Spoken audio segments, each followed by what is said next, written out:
সবাই সাবধানতা অবলম্বন করে যাবেন, একটু দেরি হোক সাবধানে যাবেন। সময় হচ্ছে জীবনের মূল্য বেশি। একটা বাস গেলে একটা বাস আসবে, একটা গাড়ি গেলে একটা গাড়ি আসবে। আপনার জীবনটা একবার চলে গেলেন আসবে।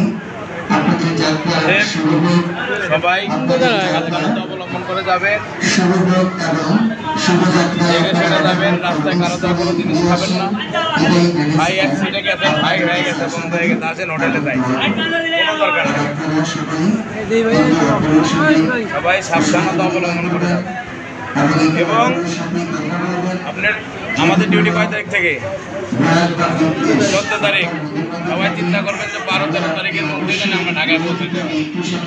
অনেকেই গতবার আমার একজন লোক সেটা পড়লো 12টা বাজে মনে আইসে ফ্যাক্টরি, তো আমি কইছি তুই আইলে তোর হাজিরা ঠিক থাকবো, না আসলে কি তো আসছে না।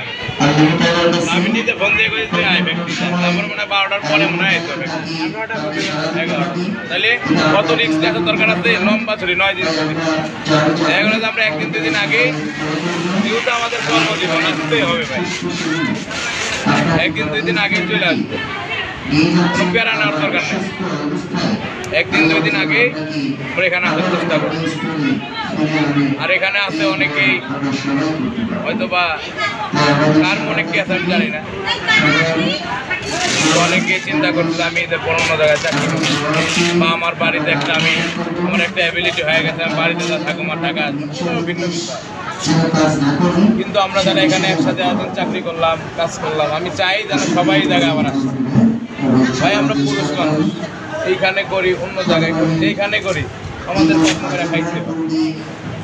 আমরা কি কর্মজীবী মানুষ, কর্মটাই আমাদের ধর্ম, ঠিক আছে? যার কর্ম ঠিক নাই সে ধর্ম ঠিক না। পারবে?